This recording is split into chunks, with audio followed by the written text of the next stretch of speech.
Mike, turn your games down. Hi everybody, welcome to another What Are You Playing? Of games my mom found for January of 2026. First of the year, I am Mike Albertin, and who's been playing some games with me tonight? Nate. I'm Kendall. And Kendall, where can people find you at? KendallCast.ninja and the KendallCast Podcast Network and the KendallCast Network on YouTube. I'm Nate, and I'm just now realizing that Mike wasn't introducing me to Kendall. He was telling me the order. Believe that, but yes. No. Yes. My bad. My bad. You see, that's what I get for I don't type it in, because I'm having internet issues, so my brain wasn't on the same wavelength it's supposed to be. So as we do every year, every month, we do our What Are You Playing episodes. So I, unfortunately, don't have any games to talk about, because I don't play anything that isn't for the show anymore. Because, yeah, that's all I do. I don't play mobile games anymore. I have one to mention, but it will take me seconds. I started playing a Mahjong game on my phone, Vita Mahjong. It's Mahjong. But sometimes when I'm just like, I need to press buttons while I'm doing something else to keep my brain happy, I will play Mahjong. That's it. Okay. I have not jumped into another mobile game yet. I just can't do it. Mahjong is the game with where you drop the little rock things, right? No, that is... That's Mancala. Mahjong is the one with the different, like, dominoes-looking things with different symbols on them, and they're all stacked in a pyramid type, and then you match them together and move them out. Okay. It's just one of those random little things that's like, I can play this, and it keeps me occupied while my brain is doing what's... Yeah, that's all. That's the only thing I've been playing that isn't for the show. And Kendall, I was gonna say, do you ever feel the siren call of Marvel Snap? Well, funny you mentioned that. Yesterday, I actually, for the first time, I went to Marvel Snap Zone to see how many cards have been released since I quit playing. And I looked at all these different cards, and I was like, that's a lot of different stuff. But no, not really. I have no real desire to go back. Like, I just don't. I mean, I did love Marvel Snap. You know, like, that was a great game for me at a time, but that time is long gone. And I can't go back. So no, I mean there are times where I'm like, man, Marvel Snap was fun, but I'm just like, I don't think I could do it again. There was just too much to that game. No, I get it. Every once in a while, I'm like, oh, I should get into that, and then I think of how much time I spent, and I'm like, I mean, when it comes to mobile games, it just depends on how you play them. For me, mobile games are very much of the, all right, I was sitting on the toilet, or I was doing other things, and I was able to, play cards, or I was sitting there waiting for my wife to pick her up from work or something. Like, where it didn't, like, yes, you put a lot of time into it, but the time you're putting into it is just downtime that you have in general, doing multiple things, like I used to do while I was watching TV or watching movies, because it didn't require a whole lot. I would just play whatever card. But I didn't care if I won or lost. But, yeah, no, I just can't. Yeah, it was just too much. Yeah, I never got into Marvel Snap, but when it comes to mobile games, I don't play a lot of mobile games because most of them are bad. But when I do, a lot of times it will be my entire personality for 2 months, and then I'll never touch them again. Is sort of how I go. But that's how I play with a lot. That's how I am with a lot of video games. But mobile games, you always have access to it, so it makes it even more so. And Kendall, what are some games that you've been playing? Okay, so I haven't been on this show for a year and a half or whatever. So I'm not gonna cover every single game that I've played in that time period, but I am gonna go back a little bit further than maybe I would. So I will say, Mike has been gracious enough to allow me to become a regular on this. What would you consider like this? I mean, it's a podcast, but like this, is it a set of episodes? This series? I don't know. Series would probably be the right word. Yeah. Cause I mean, technically, well, this one isn't parentheses, but in the title always says, "What are you playing?" Right. So that'd be a series. Yeah. I guess, series, podcast within a podcast. But I'm going to be a regular for 2026 because I've got a project that I'm going to play. It sounds like not that many, but we'll see how it turns out. I'm going to play 12 games to completion that come out in 2026. Unfortunately, no games have come out yet in 2026. I mean, some games, you know what I mean. No games that Kendall wants to play. So I'm gonna look back a little bit. I did purchase Pathologic 3 a day or two ago, but I have not had time to boot it up yet. So maybe I'll be talking about that on the next episode. But yeah, I'll go back to, kind of the end of last year. I did try to be like in the game of the year zeitgeist last year. So I played a lot of stuff. I've been doing a replay of Baby Steps. You can hear my thoughts on it in Mike's Game of the Year episode in more detail, but that game is amazing. Go play it. It's a perfect it should be all things to all people. It's great. And then I played through at the end of the year, I played through Dispatch. My wife and I played through almost all of the Telltale Walking Dead games. We've got one more. We've got the final season left that part of me is that I keep putting off playing partially because like I have to be in the right mood for it, but also because I kind of don't want it to end. My wife and I love these games, and we play them together, taking turns with the controller and, kind of because. Yeah, and Dispatch is the same, the same genre. You're basically making choices, making dialogue choices in this really well acted, really pretty well written sort of like deconstruction of the superhero genre animated who's a what's it. And it's really good except for the parts where you're actually doing the titular dispatching, which is terrible. Like you have to like pick, you have a team of superheroes that's like a Suicide Squad-esque team that you're trying to send to different, there's a burning building or, there's, the bank robbery in progress or whatever. And you have to send them. And it's like a resource management thing and it's terrible. And no matter what you do, it doesn't, at least I didn't get the sense that it impacted, there's no fail state and I didn't get the sense that it impacted the story at all. And it was just like, I don't know. It's just like not great, but the actual story is great. Like it is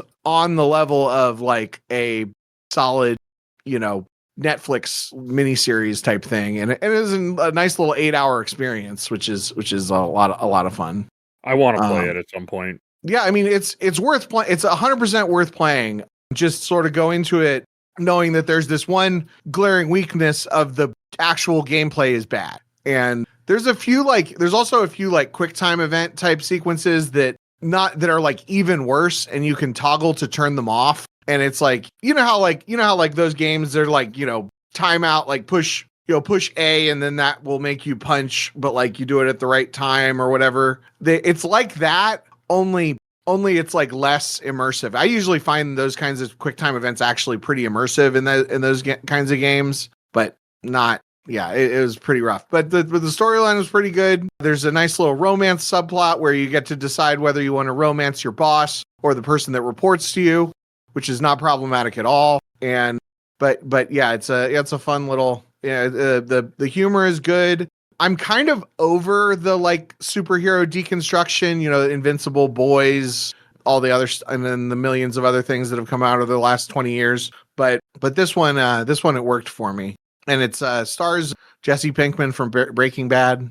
I want to real quick shout out the Star Wars CCG Jawa Cup because it's technically a video game because I'm playing it online. Star Wars CCG is the out of print Star Wars card game that I play that's been out of print for 20 years, but the volunteer group online has kept it going.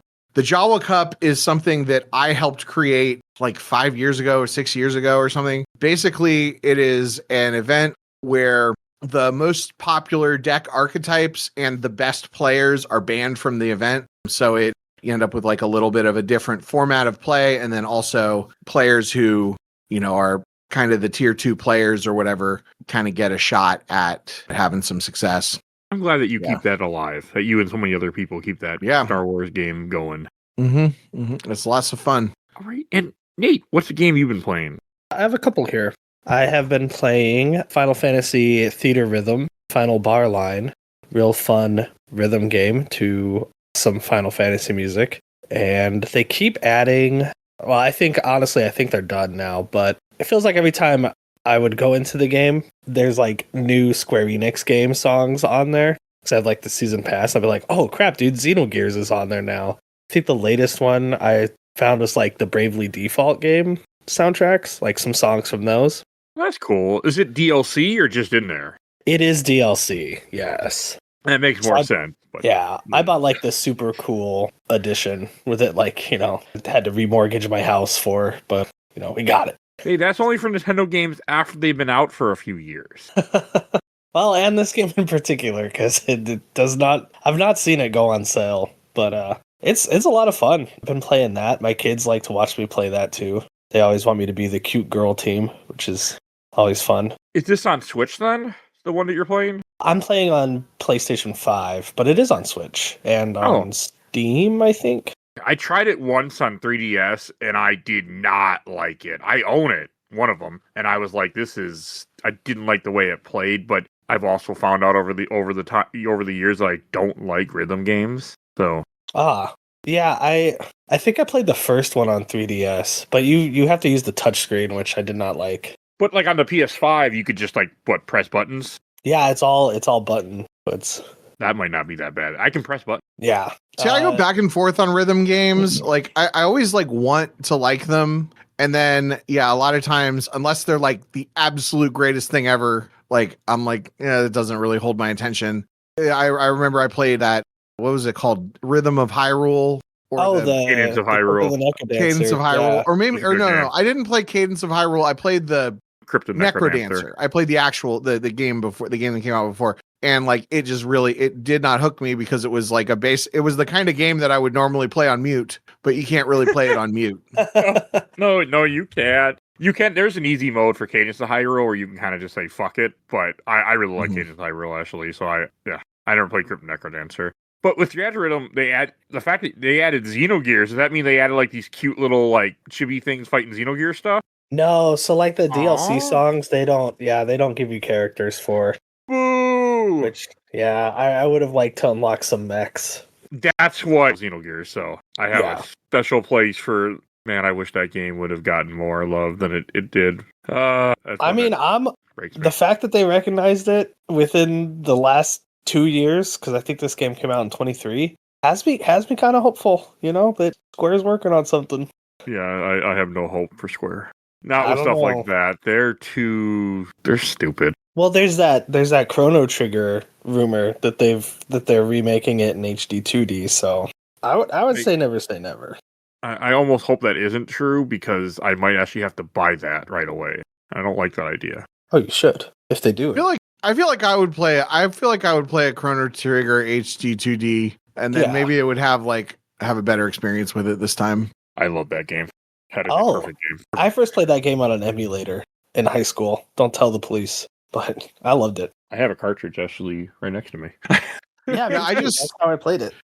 I fell into it. Hit me. I mean, I think it hit me at a time when my attention span was at its shortest. So my video game playing skill was at its lowest also. But basically, I kept running into that thing that you do in 90s RPGs where I couldn't figure out who the one guy on the map I needed to talk to move the story forward was, and I had to it's like I had to look it up like 3 times in a row, because like I understand that that's like part of those games, and it's very possible that I missed something and all the caveats, but it just was like once, it was like over and over and over, and it just didn't. It didn't hook that me. era, and I don't know, because when I play Pokemon games, and I mean a lot of them I have memorized, but even the Pokemon games I don't have memorized.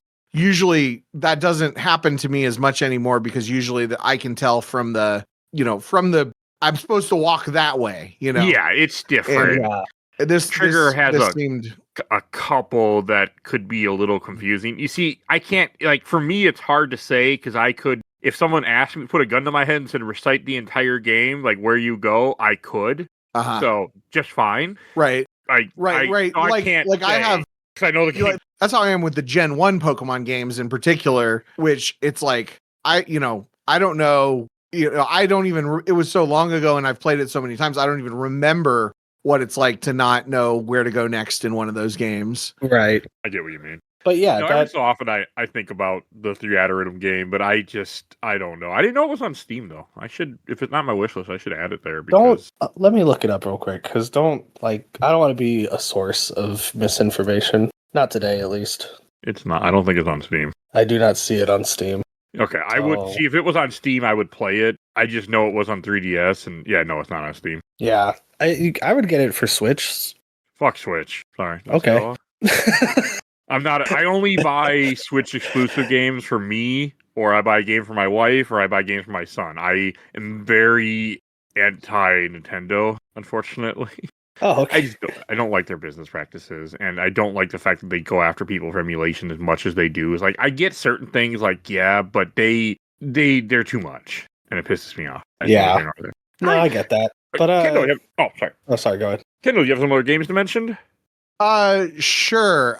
I've got so speaking of emulation, which I don't know, my take on emulation is that I don't get, usually you can find stuff in places and I feel like, you're operating in a gray market, you're operating with some risk. Yeah. But I've been playing current.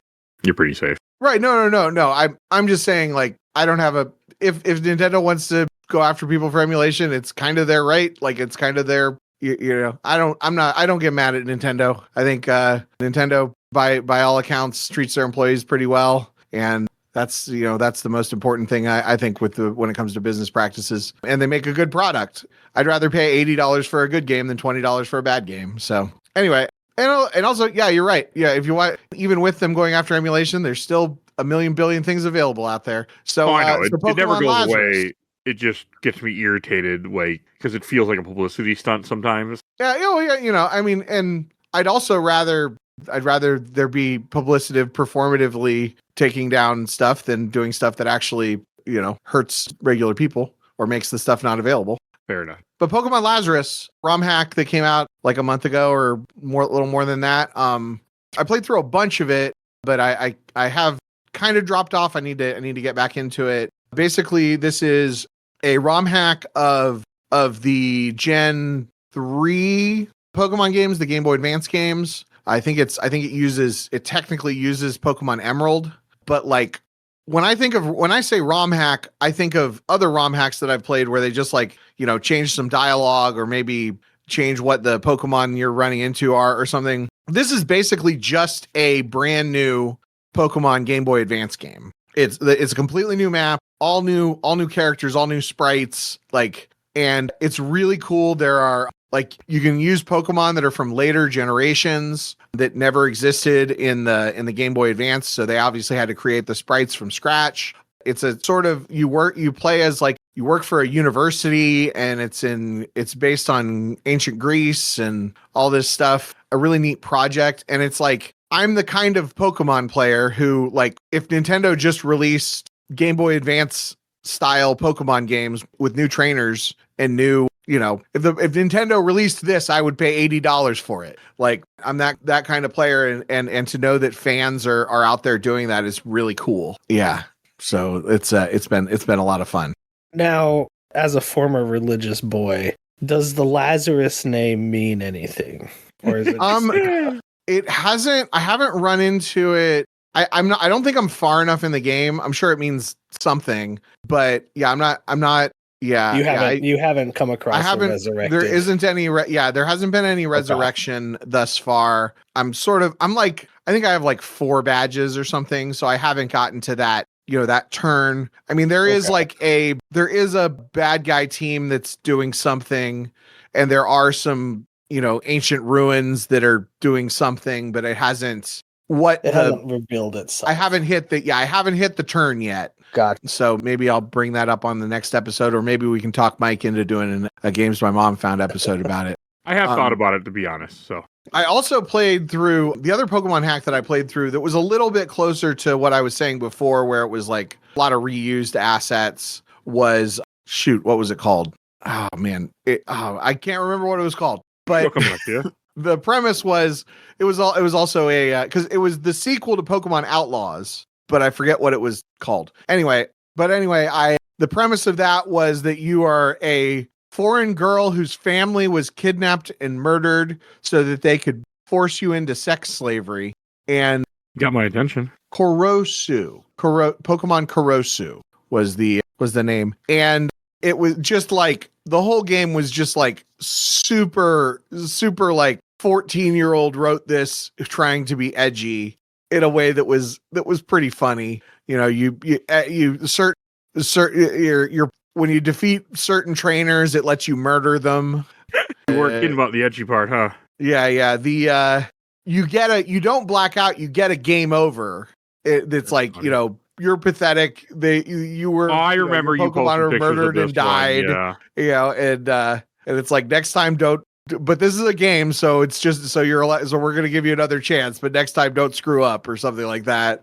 And yeah, it was pretty funny. Yeah, you go through and you kill all the people that murdered your family. It was like a sort of. It's actually I played it right after Ghost of Yotai, so it's a very similar premise. If Ghost of Yotai was written by a 14-year-old, but it was fun. And again, like just like all I need from a Pokemon game. I like playing Pokemon games, so all I need is that, you know, that template. Give me, I mean, in this case, I don't think it was.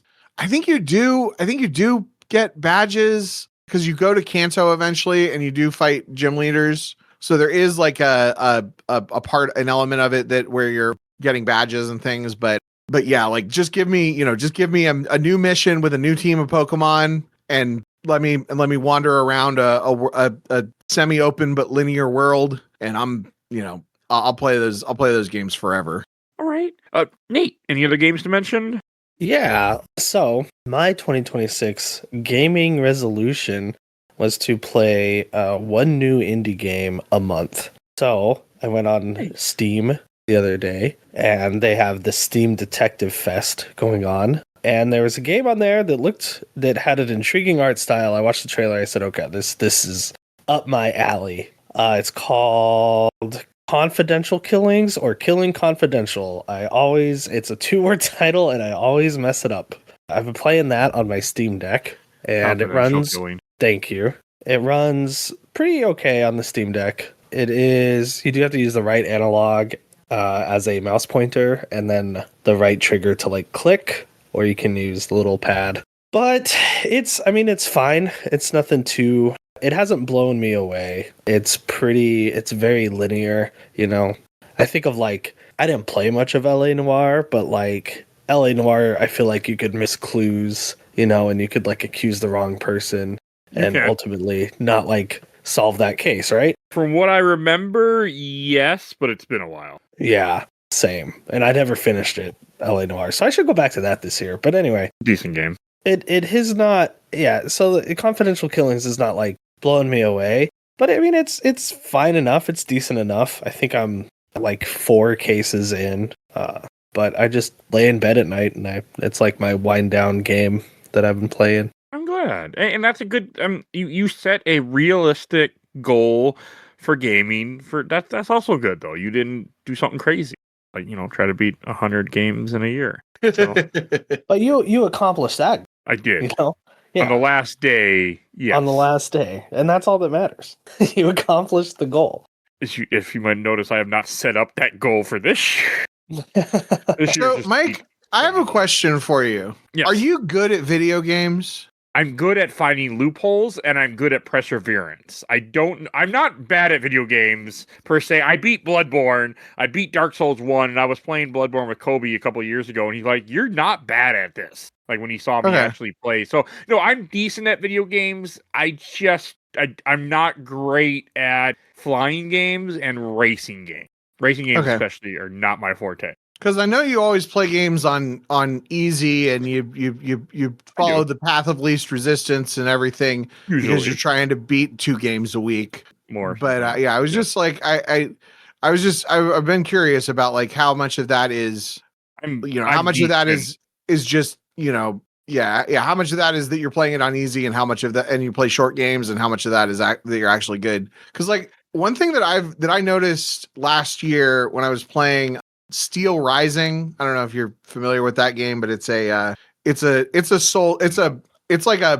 a B tier Souls-like game. Sounds familiar. Not super. It's basically exactly Lies of P, except for instead of being Pinocchio, it takes place during the French Revolution. Okay. And it's a fun game. Don't get me wrong. Like I really genuinely enjoyed it. But what I thought was interesting was that it had this difficulty level where I wasn't dying like almost ever, you know, which is not common for a Dark Souls game, right? But then what that meant was like I would push further than maybe in other games, or like I would really be trying, like when I fought a boss, to not die like on the first time. And so I had to, like, it was like a different kind of challenging, even though I was succeeding most of the time, except for when I wasn't, and there were some bosses that I did have to do multiple times, but it's like a different experience, because like you can play a hard game and die 20 times against a boss. And you could argue that, if you're playing an easier game, but you don't die at all, that, maybe the goal of not dying at all against this easier thing, or in Mike's case, if you only have 2 days to beat a game, like you probably still have to be pretty good at games in order to beat it, versus a game that you could put 200 hours into and eventually brute force your way through the way that I do. Probably actually way better at games than I think I am. I also, my timing is not the amount of time that I have with the amount of shit that I do. Yeah, no, I've gotten good at stuff in general. Mm-hmm. Mm-hmm. Yeah, it's interesting because like when you go to, I don't know if do you ever use howlongtobeat.com? Every single game. So when you see this game is 10 hours, what is that? Does that actually mean 10 hours to you? Does it mean, because when I see 10 hours, it means 20 hours. It's always less than how long to beat says. Okay. Always. Interesting. That's, yeah, because every time I look at how long to beat, which I hate typing that URL in on Google, but anytime I look at it, I'm like, okay, it says 15 hours. This is probably going to take me like 40. And I don't know if that's just because I spend a lot of the time just like looking around, and like talking to people and like probably getting distracted. I think it's because people who are serious enough gamers to report their game time to howlongtobeat.com probably on average are, higher tier video game players. But yeah, because like I have to, yeah, you're right. You have to, 15 hours. I don't know about 40, but yeah, I usually double it, or at least I've gotten better in the last couple of years. So now, like if I see 30 hours, then I know it's probably going to be 40 hours. Like that was I think 40 hours is how long Expedition 33 took me last year, and I think that How Long to Beat said like 30 hours for that. So yeah, I have to add to it, and Mike is saying that he has to subtract to it because Mike is an elite gamer. Oh yeah, he is. He's very humble and he undersells it, but he takes even the speedrun time. He looks at he actually looks up, instead of how long to beat, he looks up the world record speedrun time and then deducts 10 seconds from it. And that's how long it takes him to beat the game the first time. For sure.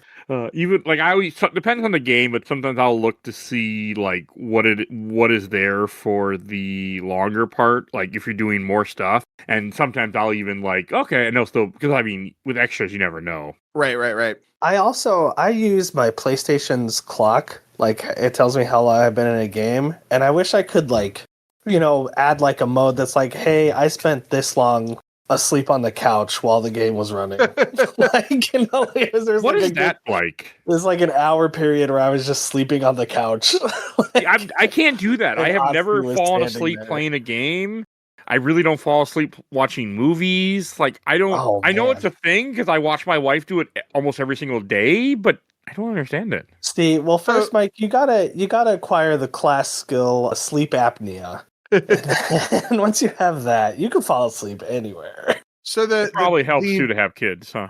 What you probably run into, Mike, is probably because I know you do this, and I would never do this because I'm on the clock and my employer is paying me for that time. But I know that sometimes you will play video games while you're at work, and then like in between, and then probably there are times where you're dormant there. What do you mean? When the phone's not ringing, I'm sitting there patiently waiting, just staring. Exactly. Okay. Not making use of my time. You could theoretically say that, like, if you were playing like UFO 50 in 2024, and maybe your 200 hours on UFO 50 maybe got a little bit inflated because you were mostly playing in between calls, and then you would pause it when you got a call.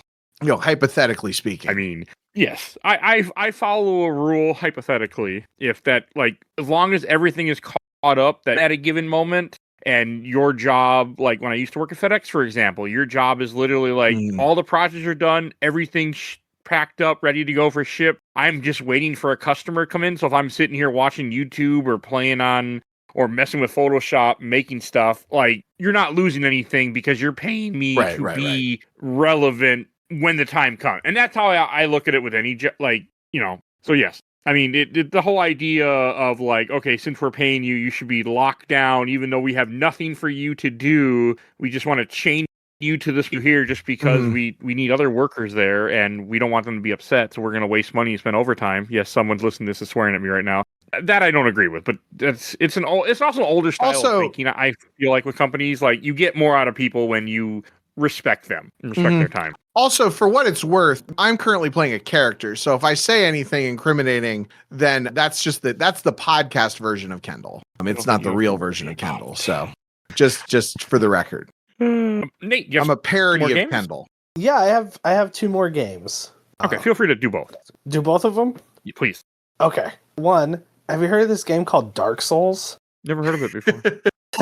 Okay, so I was watching AGDQ and there was a Dark Souls run. And I was like, this is amazing. I should go platinum Dark Souls. So now I'm on my way to platinuming Dark Souls. I am. Look, I just want to say I have beaten every Souls game legitimately. I am soul duplication. I'm using soul duplication to get some levels fast. To be fair, in a game like Dark Souls, even though you're cheating, even though, let's say here, you're 50 levels higher than what the game, it doesn't matter if you suck. The game will still hand you your ass. So, Mike, I don't know about that because I'm playing a sorcerer. I've never done, I didn't do a magic build.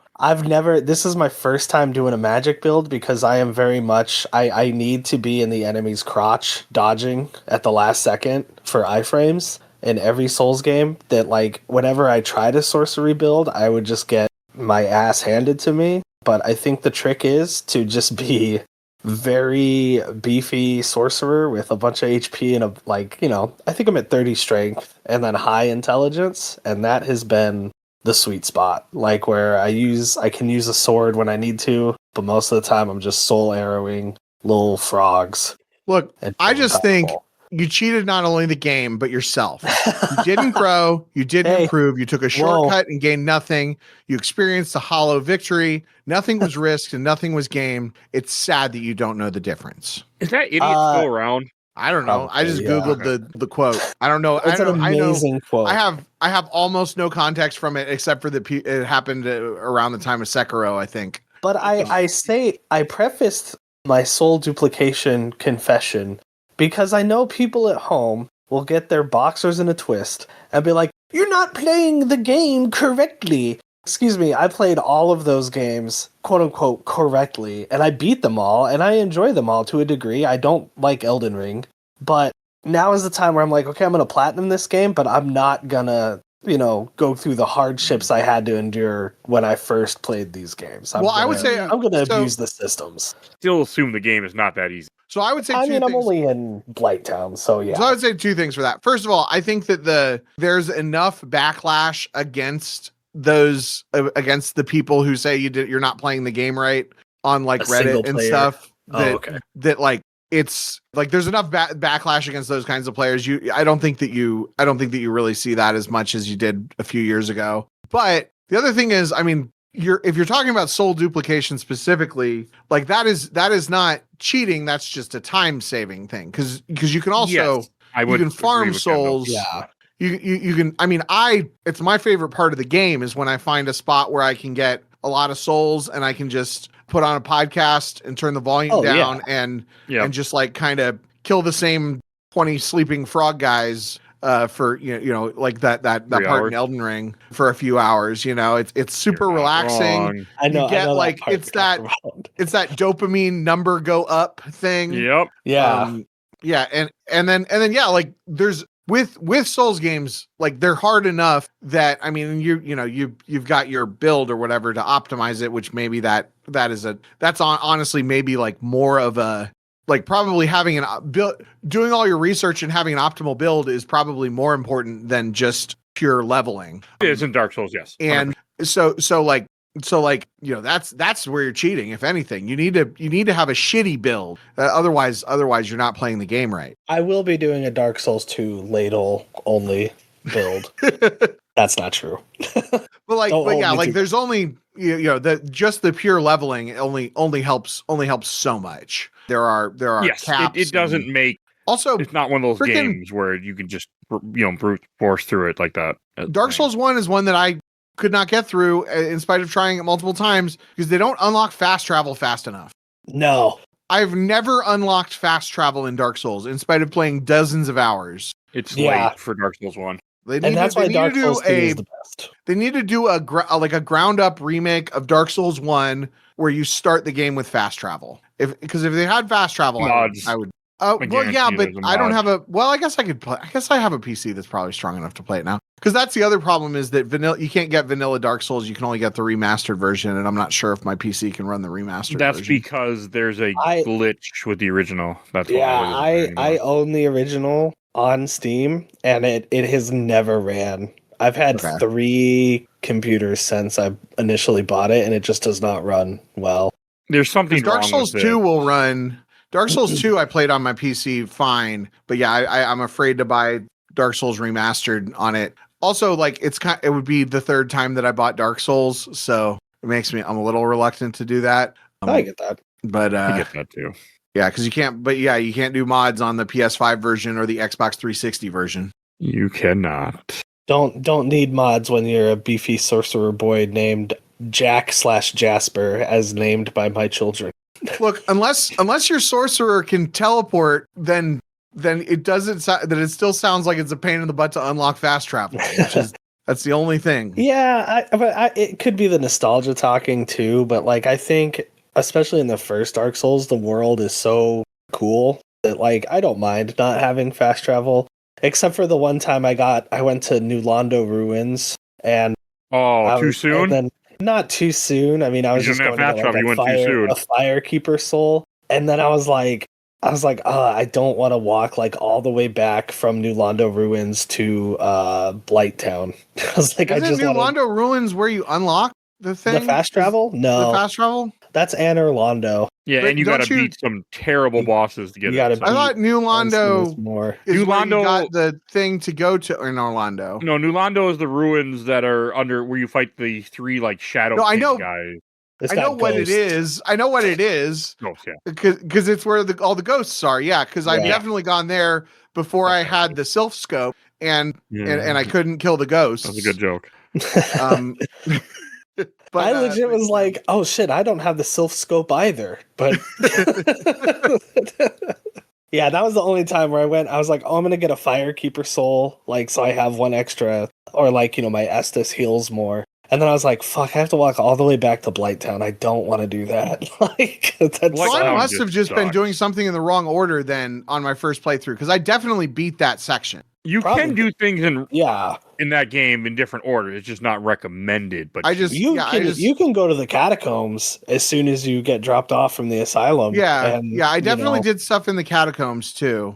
Yeah, I'm wondering if I just missed because I did go to in Orlando at some point, but that was like when I was basically giving up on the game. So maybe I just did things in the wrong order, and then maybe I tried to do them in the same order when I tried to play it again. I don't know. Maybe I'll give it another shot. You should play it with a guide. There's no shame. Yes, use the guide. That is how I got through Dark Souls 1, and then I got into the Soul series, and then like Dark Souls 2 and 3 I went in with as little guidance as possible. When I played Dark Souls without a guide, I didn't know how to level up for the first 5 hours. That's a fair statement.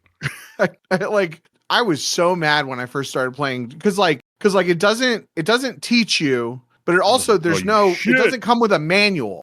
There's no way of knowing how to do the stuff unless you literally look it up online, which I did, eventually do that. But no, I feel like I was looking stuff up online the whole time. I mean, that's part of it because that's the community aspect of the Souls games that I think people don't realize. But so no, I look up guides. It's just complicated. It's really complicated. And apparently I did something in the wrong order because I never unlocked fast travel. You got to beat Ornstein and Smo. Yeah. To get fast travel. And those are like probably the two hardest bosses in that game. That's dumb. You shouldn't have to beat the hardest bosses to get fly. Hey, I don't disagree with you. I'm just telling in Pokemon, you just have to go behind the house and they give you fly. And Nate, what is your other game you wanted to mention? I've been playing Silent Hill F at night when my kids are asleep, and that is a very scary game to play at night. Fair statement. I am liking it. I think it's pretty good. Combat is definitely challenging, but hasn't been too hard yet. You're gonna beat the game 3 times to get the real ending. Do you have to do that in that game? Yes, to get to get the true ending like 3 times. Yes. Well, I guess so. Yeah, I mean, I'm liking it. The atmosphere and the voice actress for Hinako goes crazy. Like I took a hit from like this big monster, and the way she screamed, I was like, did they actually like punch her in the recording studio? Like, holy crap, that was like a legitimate terrifying like scream. I'm looking forward to playing it next year. Oh, see, well, that's maybe that's where I get the true ending. Is 2027. Because I do a Silent Hill game a year, and thankfully Konami remembered they own Silent Hill and can make new games. So now I don't have to play Book of Memories, and I can play other Silent Hill games every year. Honestly, like I know they tried this with Homecoming and Downpour, where they were like, "Hey, we're just gonna have different studios make them," and I still think that's a good idea, so long as the studio that's making them is of this caliber with the writing and. Like it feels like a Team Silent Hill. So what are the good Silent Hill games? I've never played one. 1, 2, 4. 3, 4, Origins. Downpour. I have a very soft spot for Downpour. That's not a good game. Also, really, really hard to play. So, yeah. 1, 2, 3, and 4. Just do that. Caveat, like, are they? I mean, Origins. I'm not going to play the friggin' Atari Silent Hill game. Like, are they? I know. Okay. PS1 didn't sound funny enough, but like, I mean, are there the modern? I know they did a remake of something. Like, are the remakes good or remake like, of 2? I've heard is good. If I have the attention span of somebody in 2026, like what one should I play first? I think you should start with Silent Hill 1, even though it is on the PlayStation 1. It's very vibes based, but you have to use a guide. You use a guide, without a guide, but it is very, very atmospheric. One of my fondest memories of that game is in high school playing it with my best friend Colton. We marathoned it in a day, and after we were just like, I don't know, kind of depressed now, man. Like, do you want to play Beautiful Joe instead? Like, that Silent Hill 1 holds up really well. And then I would play 2 Remake. The original Silent Hill 2 is also very good and still holds up. Same with 3 and 4. I think 4 is on GOG. Maybe Silent Hill 3 as well. But I know 4 is. But it's really good. I would play the first 1 through 4 are really good. The short message I liked.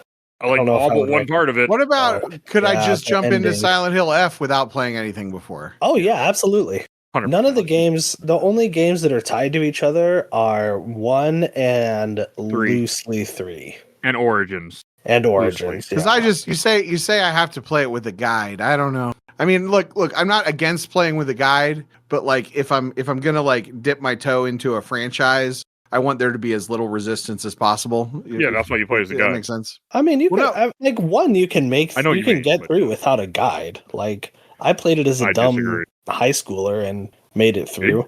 But yeah, I'm glad that you're playing it though. I'm just so happy the series is back. It really does make me happy. And hey, they're making Funko Pops of Silent Hill, and I'm going to have to buy 3 or 4 of them. Not the whole set, but 3 or 4. I'm not going to do anything crazy like that.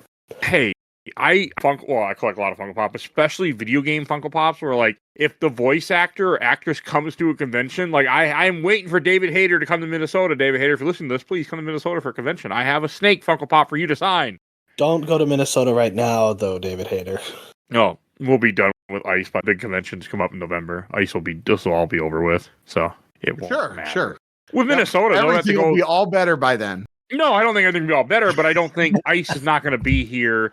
The occupation of the Gestapo will not be lasting that long. They'll be gone by then. And I hope so. That they're not. It's not going to last. It's already falling apart for them. Like working for them now. One of the funniest things my kid has ever said to me, and she says quite a lot of funny things, is she goes, "What does the F stand for in Silent Hill F, Dad?" And I said, I don't know, but it's kind of like the musical note for Forte. Like, it looks like that. I said, so I don't know yet. Like, we'll see. Like, I'll play it and I'll let you know. And then she goes, I think it stands for frightened because you're going to be too frightened to play that game. She knows you well, huh? Yeah. I said, yeah, babe, you're right. I'm excited to see where it goes, though. I'm enjoying it. I really hope we do get more original Silent Hill titles. Like, I am enjoying the remakes. I know Bloober Team has teased that they're remaking, or flat out said they're remaking Silent Hill 1. Yeah, they flat out said it. But I do hope Konami lets other developers make Silent Hill games so long as they are of this quality, and that they know when to say, no, we're not doing that. And Kendall, do you have a few more games to mention?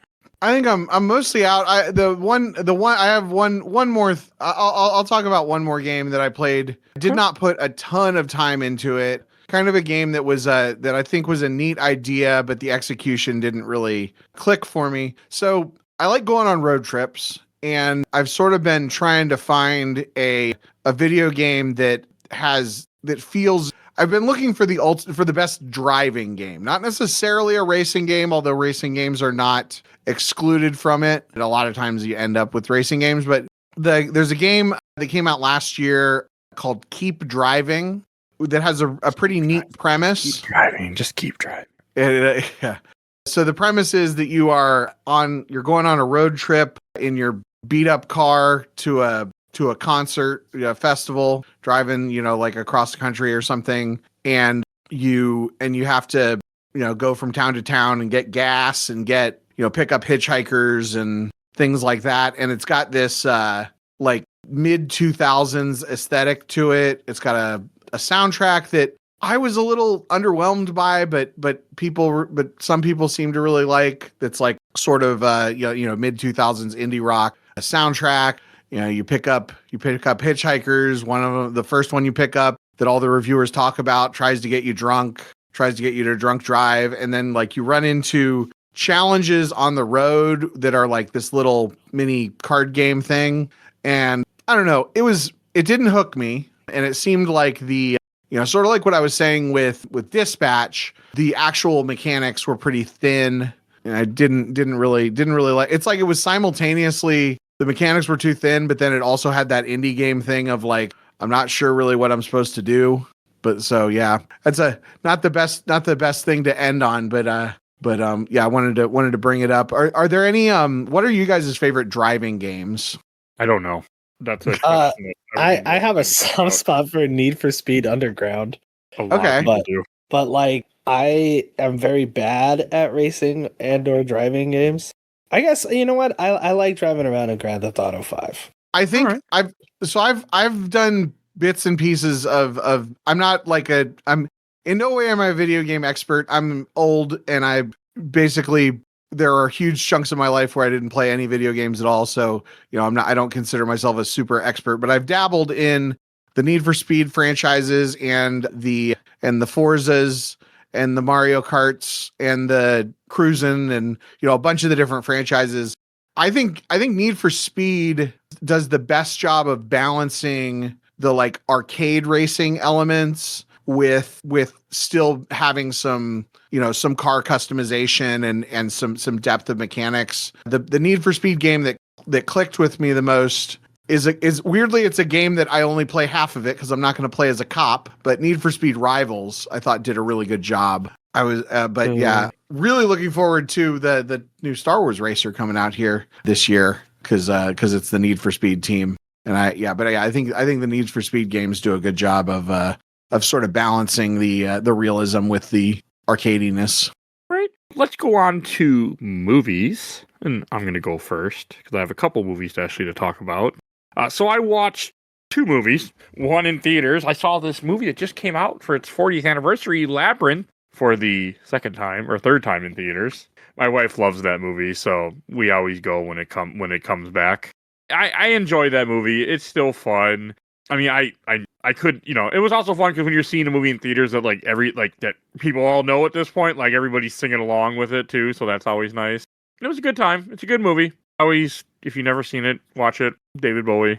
It made my wife happy. She got to put on her Labyrinth leggings and shirt and hoodie and go see one of her favorite movies. So She was happy. I could have done without seeing it for a third time in theaters, but it was still fine. And then the other movie I randomly watched on Netflix, because I was just like, I don't want to watch, I'm just going to watch a random movie. And it had 4V Ferrari, which got my attention because it has Matt Damon, Christian Bale. And I'm like, all right, it's okay. I don't know. It wasn't great. But it was fine. It's 2.5 hours. Didn't feel like 2.5 hours. So it's got that going for it, but it wasn't that great. And Christian Bale, man, that guy can play different characters, though. Whew. Yeah, I watched it when it was nominated for an Oscar the year it came out. Yeah, I thought it was fine. It was just so it was the most cynical, you see the preview and you know that's going to be the movie that's going to be a movie that gets nominated for Best Picture, even though it's nobody's favorite movie. But yeah, I thought it was. Yeah, I agree. It was fine. It wasn't anything special, but ending was kind of a bummer. Watching it, I did it while editing, so I don't regret it at all. It was just another thing to put on while I'm doing other project. Yeah, it's a movie. All right, Nate, do you have any movies to mention? Yes, I watched a movie last night, actually. It was called Wake Up Dead Man on Netflix. Right. Yeah, it's the third Knives Out movie. Oh! Yeah, it was good. I didn't like it as much as the first or the second one. I thought the cast that they had in this one didn't have as much to do like they did in the first or second one, where they just felt like people coming in and out as needed. But a lot of scenes of people destroying a church, and I was like, that's got to be cathartic. I did grow up religious. I'm no longer religious, but I was like, that's got to be cathartic. I did tell my wife it's called Catholicism. Hey, you guys are in the same state. Groaned. You're both in Ohio. I'm in Ohio. You live in Ohio? Yeah. Hell yeah. Yeah, I'm in Columbus. What part of the state are you in? Toledo. Oh, Toledo? Okay. Yeah. Good. The hot dog place is good there. Pacos, yeah. Yeah, Tony Pacos, yeah. Yeah. Maybe my favorite in the state? I don't know. It's up there. But also, is the words of a famous singer that's been on this podcast. When you're born in Ohio, you're just told to vote Republican. What a Kendall song. Yeah, exactly. I mean, he's not wrong, I'm pretty sure, so. Well, yeah. I've seen how Ohio votes. I know you're not wrong. And I've seen who the hell Ohio voted a senator that somehow became vice president, so I'm like... Nothing to do with that. Yeah, for what it's worth, usually Columbus is pretty blue. Oh, that's good. I think Toledo was blue in 2024. I mean, there's a good chance that a lot of things are going to be blue in 2028. So at the rate we're going, that's the hope. I really believe it because I've said this before. I'm going to say it again since apparently I decided to get political. That if Trump's dumbass didn't do the tariffs, he could have done the other stuff, and the vast majority of people wouldn't be as upset because he would have fixed the prices. He wouldn't have done anything. They would have fixed themselves like they were going to anyway. But he would have gotten credit for it. But he also did the tariffs because he needed money to fund the Gestapo and to fund all his tax breaks and to funnel money into his own personal account, which I guarantee we're going to find out about at the end of this when this is all over. So yeah, that's why I believe it happened. You're more optimistic than me, but I've kind of also. I have to be optimistic because when I wasn't optimistic when 2025 started, and then I made a crazy commitment to beat 100 games, and I need to be optimistic. I just have to be. So, but no, I get it. That's my political. I'm just trying whatever you can do to survive. Whatever you got to do to survive. Right, Nate. Any other movies? Before I cut you off, I haven't seen it yet. I bought tickets to go see Return to Silent Hill. Nice. I am seeing that in theaters on Saturday. I should probably buy tickets. Well, I don't need to buy tickets. It's not like it's going to sell out. On Saturday with Ken and Chelsea, because Ken's coming up from Wisconsin, and Chelsea, who I used to work with, doesn't live that far from me. We're all going to go together and Tiff to go see it. Hell yeah. That'll be a good viewing. I'm going by myself. So far, there's only one other seat that looks like it is sold for a Thursday night at 5 p.m. Yeah. I have little hope that this is going to be good, but wanted to support it. Yeah. If it is good, then it's like, hey, I want more of this. I'm hopeful. Yeah, it's got the original director back, but every still and every screenshot I've seen from the movie that they've released, I'm just like, oh no, baby, what is we doing? You can't judge a movie by its stills, though. I don't think so. You can when the main character looks like that. I actually haven't looked up anything about the movie. Haven't watched any trailers. I go into most movies as blind as I can go. That's kind of my thing. I don't think I've seen a trailer, maybe like the initial tease that they did, but the main character just it looks like he wandered onto the set and then they said, "Oh my God, we have our James Sunderland." Well, this guy hasn't been making any movies. He hadn't made movies since 2014 and then 2006 with Silent Hill. Oh no. The fuck was he doing? Yeah, we'll find out. We're gonna find out Thursday, man. I'm excited. Well, I'm excited because Ken's coming. I mean, the whole reason why, because Ken made a crazy thing. He's like, on this podcast, when that movie comes out, because he didn't think the movie's ever going to be released, I'm coming to Minnesota. And then a year later, it finally got announced and is getting released. So, over a year later, actually. That'll be, yeah, you'll have a good time because you'll get to hang out with like Ken and Chelsea and Tiff and talk about that movie afterwards. And you have no idea how bad I want to put a microphone in front of that conversation. I'm just gonna go and then walk out and be like, that was disappointing. You don't know that. I don't know that. You know what'll make me mad? Right, but you don't know yet. You know what would make me mad, Mike, is if they did not put Pyramid Head in this movie. If they put Pyramid Head in the first movie, Like he's going to be in the movie, okay? movie where he should be at. If they were just like, people are saying he's overused, let's take him out.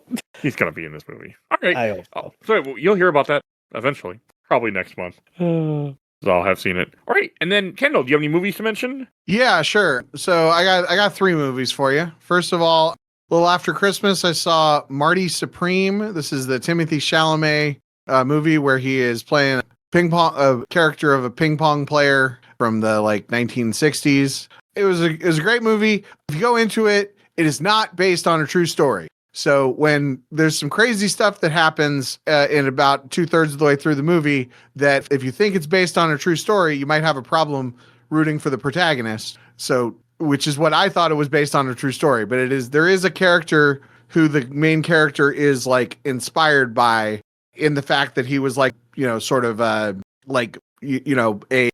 cartoon character of a table tennis player back in the time that was sort of a, I don't know, made headlines kind of thing, but he does not actually do all the murders as far as I know. I don't think does he actually murder anyone in the movie? I don't know. I'll let you see the movie, but it was a lot of fun.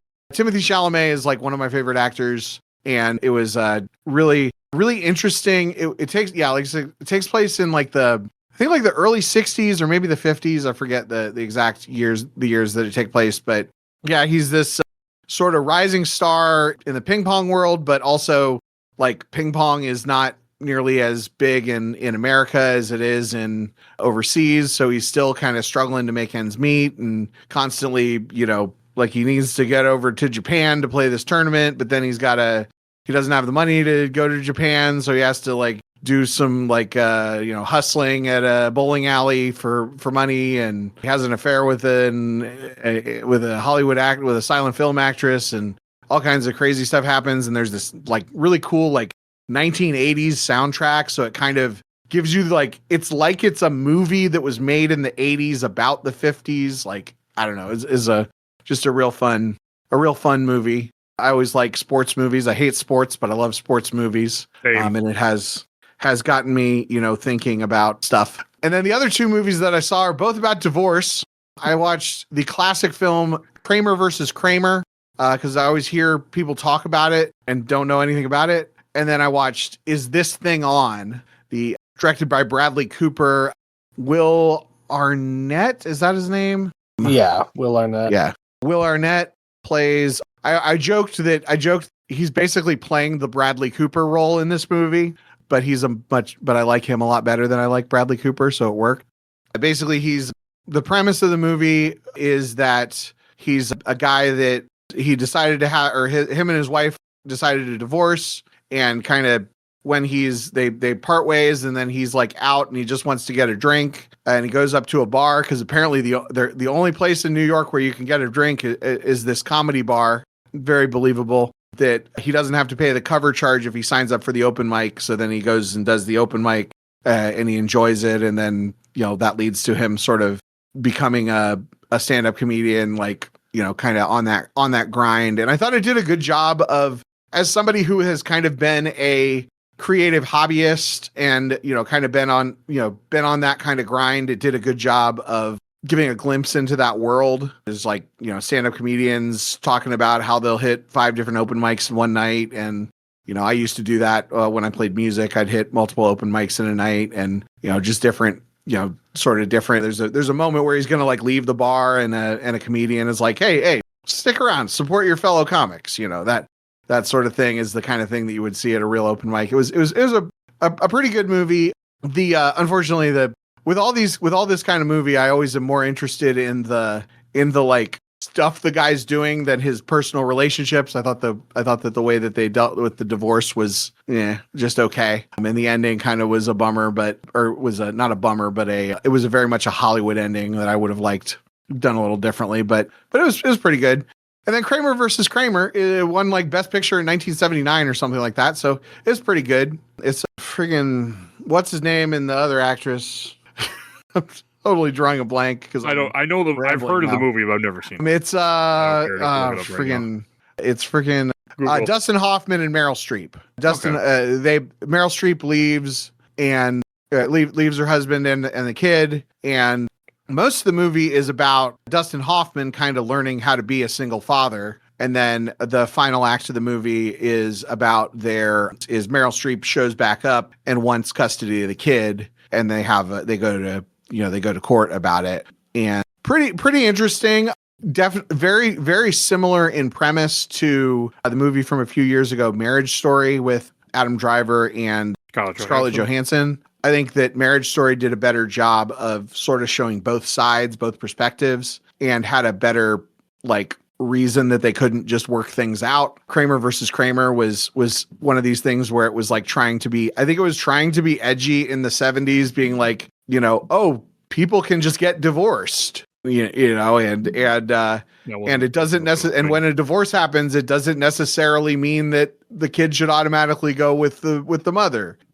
But it also, in that quaint sense, it very much makes Dustin Hoffman's character out to be the good guy and makes her not like fully a bad guy, but like there's definitely a bias to one side. And I would have liked to see a little bit more with her, but it's interesting. It's always interesting to see these movies from, to see a movie from like literally almost 50 years ago and how things are different and things are similar. And yeah. Hey, plus anytime watch something you've never seen before, especially like a famous movie or, it's always like, it's like an achievement unlocked. Mm-hmm. Right. Yeah. You check it off the list. Yes. Yeah. Like I'm not necessarily trying to see all the Best Picture movies of all time, but eventually I might get to that point. Eventually I might get to that point. I believe that part. I don't believe the first part. Process. Yeah, I'm not active. I will say I'm not actively doing it, but and I haven't sat down and said I've seen these ones and I haven't seen those ones, but I do see all the Best Picture movies that have come out. Most years I see them before the Oscars, for the last 16 years. So I've seen a lot of them. But if you go earlier than that, I have not seen as many of them. Also, that project that I do is Best Picture nominees. It's not Best Picture winners, because the winner isn't always the one you want to see, so fair enough. And especially, and then also 2010 is the year that I started, was the year that they went to 10 Best Picture nominees. Prior to that, it was 5.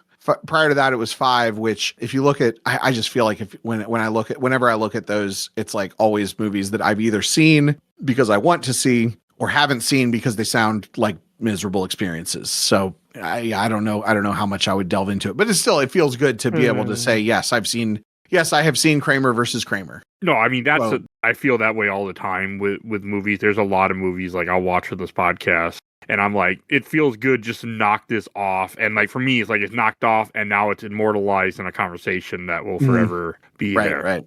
All right, let's go to TV. So I have one show to mention. That's all I've been watching.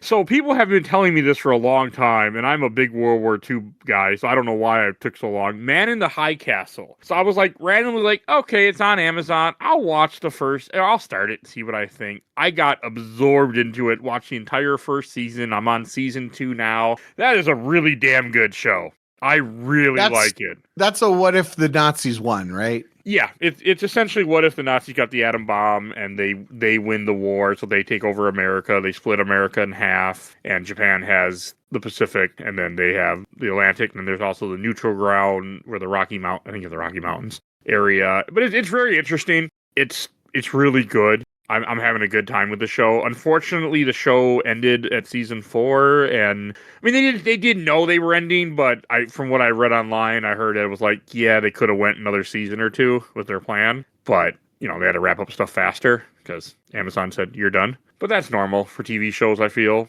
But no, it's really good. I highly recommend it if you're into that stuff. It's a good drama and good portrayals, and it's very interesting. Also shows you why the Nazis are really bad. So that I think we need to see some of the things that are wrong with fascism too. So I think it's also very topical for this month of January of 2026. I felt it was a very topical show to start watching. So. And it was released prior to the first Trump administration, right? I think it's 2016 when it first came out. Okay. So and then it was canceled in 2019, which honestly makes sense. As a country, we were not okay with seeing a potential future.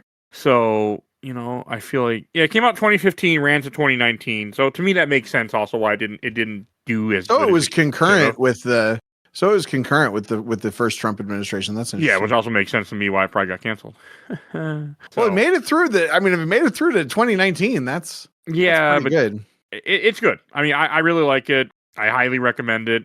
It's a very interesting drama, but like there's one of the things they talk about in the Nazi part of it, where if you have any like terminal illness, they just kill you. And man, did that sound like somebody else I know that would like to do that if he could, even though he'd be one of the people that would be murdered. But he would still like to implement that. Barack Obama? He's the one with the death panels, right? Uh-huh. There's a storyline where this younger guy has a disease, and he's going to be paralyzed in a year. So they're like, yeah, we have to report it, and he has to be murdered because he's defective. And it's like eugenics. Yep. Or there's also a part where like you can't have babies, therefore we don't know if we want to bring you over here because you're a woman. You have to be able to have kids. And I'm like, oh yeah, remember someone saying let's go have a bunch of Trump babies? Yep, because that's gonna make women want to have sex. All right. So yeah, really good show. Like Superman, just like Superman in the movie this past summer. They're gonna need to have a harem. And Nate, what are you have any TV shows? Yeah, just, beat Bobby Flay. I don't think I have to go into like any plot details for that. Everybody's out to beat Bobby Flay. And then The Masked Singer started back up, so we started watching that. It did? Yeah, it's back. Why isn't my wife watching it? Why don't you ask her when you go take her out for lunch? Yeah, I'll have to ask. I'll have to ask her about that. I do have another show. I forgot. Stranger Things. I'm going back through that, and I finished season 3, and I'm on 4. I'm on the last fucking 2.5-hour movie episode of 4 before I can start 5. See, I kind of stopped watching Stranger Things because I was like, I don't want to watch like a 2-hour TV show, I mean, I don't watch it in one sitting. With Stranger Things, Stranger Things was one, this is like where I'm trying to be a grown up, and when I don't like things, I stop watching them. About midway through season 3. Of course, now I still talk about it. The reason that I do that is so that I don't constantly talk about how I don't like things, but I still now I talk about how I stopped watching Stranger Things because I but the people listening haven't heard me give this stuff. They have not. It's a different audience, so I can tell all the same stories again. But I really liked the first season of Stranger Things.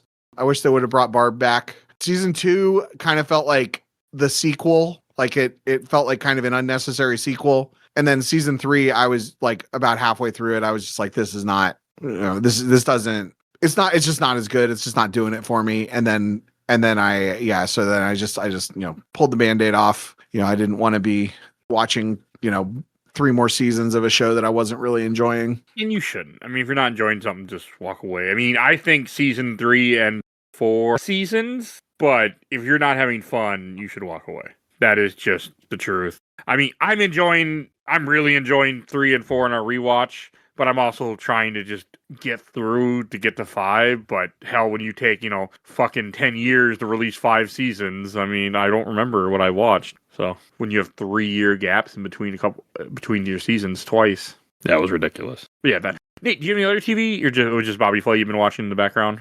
as your thing? Yeah, just Bobby Flay and the Masked Singer, I don't think. And as always, sometimes I'll put on an episode of Arrested Development. I should watch Just that to someday. feel something. Arrested Development, has my stamp of approval. It's good. It's one of those shows that like I think probably it's not as good as the people who think it's the best show that's ever been made is, but I think that enough time has passed that a lot of the buzz has died down on it. So like Mike, you would probably enjoy it for what it is. Yeah. I think you could go into it without so much baggage. It is good. Yeah. Yeah, I watched it for the first time like before season 4 came out and was like, holy Lord, the show is fantastic.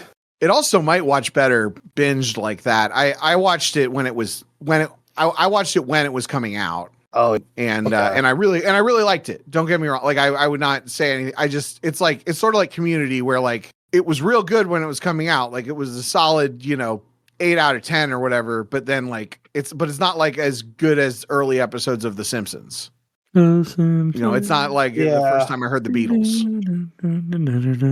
Yeah, I mean, there's so many callback jokes that like I could see, like a week to week format, like some of those jokes not landing.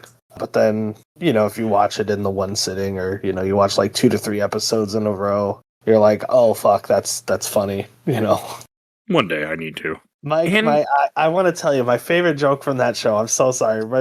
You're fine. One of my favorite jokes from that show is Will Arnett's character is like the president of the company at one point, and Jason Bateman teaches him the word circumvent, and he goes, "What does that word mean?" And he goes, "It means to go around." And he's like, "Oh." And then like I think it's like one scene later, or like within the same scene, they're both in there talking to their mom. And Will Arnett is like going to leave, and he goes, "I circumvent you," and he like goes around her, and it's so fucking funny. Think about that scene way too often because it's just well written. It's just a quick little joke, and then it's done, and they don't make a big deal of it. It's such a good show. All right, and Kendall, what about you?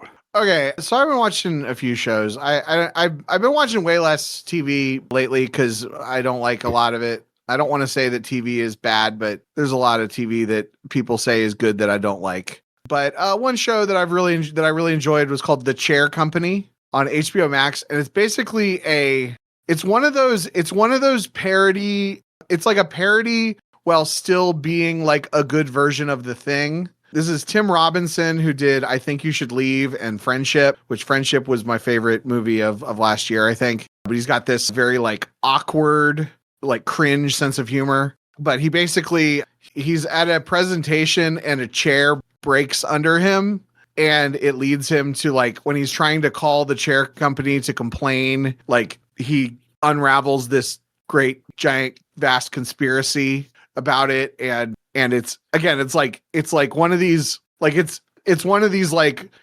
stories where the guy uncovers the conspiracy and gets in way over his head and all this stuff, X-Files-esque almost, or what, I don't even know, Breaking Bad, whatever, just like sort of the normal guy in over their head kind of story, but also it's like sort of a parody of that, and has some really good, interesting characters. All the characters you can tell that like all the characters are the star of their own show. He's got his daughter at one point. It also takes place in Columbus, Ohio, which is fun. His son goes to Dublin Jerome High School, which I had friends that went to Dublin Jerome High School, and he his future daughter-in-law works for marketing in Wendy's, and there's a whole subplot about something called Wendy's Carvers, which is basically Wendy's is going to start selling hams. It's just this wild, and it's just, I don't know. It's indescribable, but very, very fun. I think the episodes are like 30 minutes long, and there's 10 episodes, so it's also like pretty self-contained. There is going to be a second season, but even if just the first season is a thing, it wraps up everything really well. And then the other show that I'm watching is Pluribus, which is also, I probably can't really describe it. Either of you guys watch Pluribus? Without spoiling, yeah. I know of it. I've heard of it. I'm not gonna watch it. Okay, well, Yeah, I'll try to stay pretty light on the spoilers because really it's like the spoiling. It's very easy to discuss it if you don't know the twist. If you know the twist in the first episode, but it's basically what I can say is that it stars the female lead from Better Call Saul, and when I say it stars her, I mean she is like 90% of the lines are hers. There are a lot of scenes with just her in a room or just her walking around doing stuff. It's really interesting. It's sort of it's post-apocalyptic isn't exactly right, but it's sort of a post-apocalyptic world. And from what I know about it, post-apocalyptic does sound accurate. So, well, yeah, it's like yes and no, but it's because again, you can't because of the twist, and I don't want to spoil the first episode because that's like the most clever thing about it. If you liked. I haven't seen Severance, but a lot of people who liked Severance also liked this in the same way of like it's a very like high concept sci-fi, a lot of world building. It's pretty and it's definitely, you know, Vince Gilligan, who was the Breaking Bad guy, is the creator, and it's got some vibes of that in there. It's definitely got some DNA there. The issue that I have with it is the issue that I have with most television these days is that it takes the entire season to tell half of an episode worth of story. So, you know, just if you want to dive into it, realize that, yeah, you basically the first episode tells an episode's worth of story, and then the next 9 episodes tell half an episode's worth of story. So, you know, be aware of that. But it's an interesting premise, and the performances are pretty good. I'm not mad that I watched it. I just don't like Apple's another company that I'm not a fan of for dumb reasons also, but like I don't have Apple TV, but someday I want to watch Severance and Pluribus when they both finish.